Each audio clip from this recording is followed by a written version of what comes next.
Ekzekutimi i pagës së 13 për punonjësit e sektorit publik vazhdon të prodhojë reagime te Aleanca Kosovare e Biznesit. Sipas AKB-s, ky vendim ani pse mund të ketë pasur qëllim social, i njëjti në aspektin ekonomik ka rezultuar i paefektshëm dhe jo i targetuar mirë, nga se sipas AKB-s, rreth 40% e këtyre mjeteve kanë ikur gjatë festës dhe fundjavave jashtë Kosovës, kryesisht në Shqipëri, Maqedoni të Veriut, Maltë të Zi dhe Greqi, duke bërë që një pjesë e konsiderueshme e paras publike të mos ndikojë në zhvillimin e ekonomisë vendore.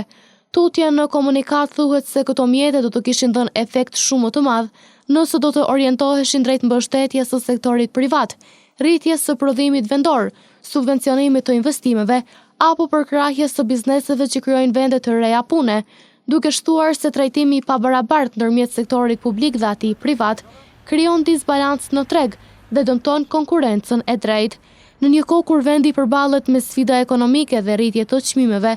AKB u bën thirrje institucioneve që të fokusohen në politika që mbajnë kapitalin brenda vendit dhe nxisin zhvillim të qëndrueshëm ekonomik.